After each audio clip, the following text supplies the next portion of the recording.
तो भाई लोग एनिमल का क्रेज रुक ही नहीं रहा है। मतलब मैंने बहुत सारी ऐसी मूवीज देखी है जिसमें जो कमाई होती है वो ऐसी ही होती है, बट इसका जो क्रेज है वो कम ही नहीं हो रहा है। मतलब बहुत सारी मूवीज में आपने देखा होगा कि लगभग 3-4 दिन में इसने बहुत अच्छी परफॉर्मेंस दी, बट उसके बाद ये मूवीज अपना क्रेज खोने लगती हैं। लाइक आदि पुरुष हो गई, जैसे कि अक्षय कुमार की राम सेतु हो गई। तो इस तरह की जो मूवीज होती हैं वो अपना क्रेज धीरे धीरे खोने लगती है। बट एनिमल, भाई एनिमल ने ऐसा क्या ही मचा दिया है कि मतलब लोगों के मन में इसका क्रेज कम ही नहीं हो रहा है। और यार सबसे बड़ी बात यह है कि ये ए सर्टिफाइड मूवी है, यानी कि एक स्पेसिफिक ऑडियंस इसे देख रही है, लेकिन इसके बावजूद भी इसका जो कलेक्शन है वो दिन प्रतिदिन बढ़ ही रहा है। मतलब अगर ये यूएस सर्टिफाइड होती, यानी कि सभी लोग इसे देख सकते थे, तो समझ में आता कि यार इसने 4 दिनों में 425 करोड़ कमा लिए। बट यार ए सर्टिफाइड मूवी, यानी कि सिर्फ अडल्ट्स देख सकते हैं, फैमिली भी आप नहीं ले जा सकते, ऐसी मूवी जब 400 करोड़ का आंकड़ा पार कर रही है तो मतलब लगेगा ही ना कि क्या हो रहा है। वो भी 4 दिनों में इसने 400 करोड़ पार किया है। यहाँ तक कि आप ही सोचो, मतलब हर दिन 100 करोड़ तो पार हो रही है।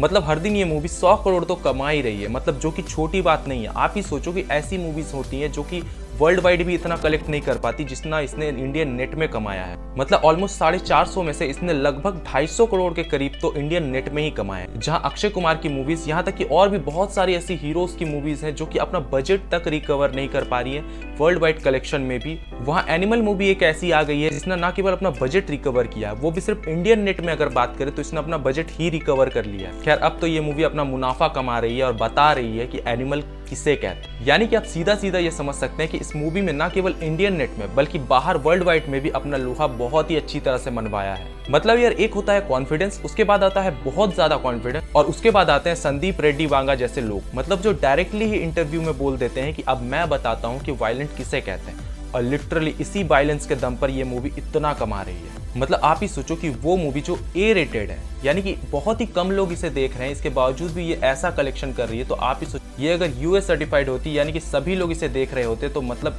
इसका अभी तक का कलेक्शन ऑलमोस्ट 1000 करोड़ तो होता ही। सोच रहे हो, मतलब बॉक्स ऑफिस के सारे रिकॉर्ड्स जो है वो टूट जाते हैं। कहाँ जवान कहाँ पठान, कोई नहीं रहता इसके सामने। बट यार देखो, सभी चीजें आपको नहीं मिल सकती। मतलब अगर आप यूएस सर्टिफाइड चाहते तो फिर ऐसे वायलेंस आप नहीं दिखा पाते। और लिटरली इस मूवी का वायलेंटनेस ही है जो कि अभी तक इस मूवी का क्रेज बनाए हुए है। वरना जो दूसरी मूवीज होती है जिसमें इमोशंस होते हैं, जिसमें हल्की फुल्की एक्शन सीन्स होते हैं, वो मूवी बहुत ही जल्द अपना क्रेज खो लेती है। जैसे कि आप पीके का एग्जांपल ले लीजिए, धूम 3 का एग्जांपल ले लीजिए, और भी जितनी बड़ी बड़ी मूवीज आई हैं उन सब का एग्जांपल ले लीजिए। उन्होंने शुरुआत में तो बहुत अच्छी कमाई की, बट धीरे धीरे उनका क्रेज कम हो गया क्योंकि उसमें वायलेंटनेस नहीं थी। मतलब अभी के जनरेशन में क्या होता है ना कि सभी को मारपीट देखनी है, बट थोड़े अलग लेवल का। मतलब ये देखो, हर फिल्म में ही ऑलमोस्ट मारपीट होती है, बट एक जो वायलेंटनेस जो एनिमल ने दिखाया है वो बहुत ही कम मूवीज में आपने देखी होगी। मतलब आपको कितनी मूवीज याद आती है एनिमल के अलावा जिसमें इतनी वायलेंस दिखाई गई है। मतलब यार देखो, वायलेंटनेस का मतलब ये नहीं होता है कि आप बस मारपीट दिखा दो, एक तरीका होता है जो कि संदीप रेड्डी वांगा ने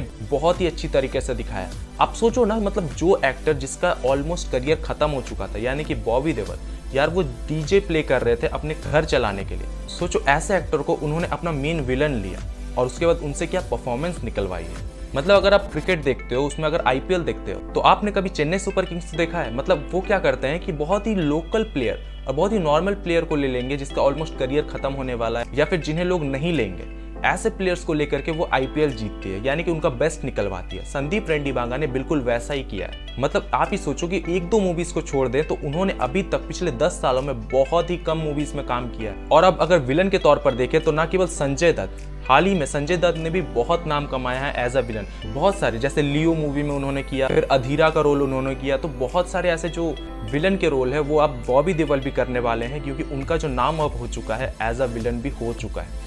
और अगर मैं सच कहूँ तो संजय दत्त से भी भयानक फीलिंग बॉबी देओल की आ रही थी जब मैं ये मूवी देख रहा था। मतलब हालांकि उनको स्क्रीन टाइम बहुत ही कम मिला है, ऑलमोस्ट 10 मिनट का स्क्रीन टाइम मिला होगा, जो कि बहुत ही कम है। उनको कम से कम आधे घंटे का तो मिलना चाहिए था, बट फिर भी सिर्फ 10 मिनट के स्क्रीन टाइम में भी अपना छाप छोड़ जाना। मतलब एनिमल को अब आप रणवीर कपूर की फिल्म नहीं कह रहे हो, बल्कि बॉबी देओल की भी मूवी बोल रहे हो, जो कि उनके काम के वजह से। खैर दोस्तों, इस मूवी में लास्ट में तो बॉबी देओल मर जाते हैं, बट देखो यार, जैसे कि आप जानते हैं कि एनिमल 2 आने वाली है, बट अगर ऐसा होता कि जैसे थानोस बच गए थे एवेंजर्स में, फिर लास्ट में वो एंड गेम में मारे जाते हैं, ठीक उसी तरह अगर पार्ट 2 के लिए भी बॉबी देओल को बचा कर रखते, मतलब ऐसा दिखाते कि वो अभी भी जिंदा है, तो एक अलग ही क्रेज डेवलप हो जाती है इस मूवी के लिए। बट फिर भी यार, जो भी है जैसा भी है, ठीक है। रणवीर वर्सेस रणवीर का जो एक मैसिव वॉर हमें देखने को मिलेगा, वही काफी है इस मूवी की हाइप के लिए।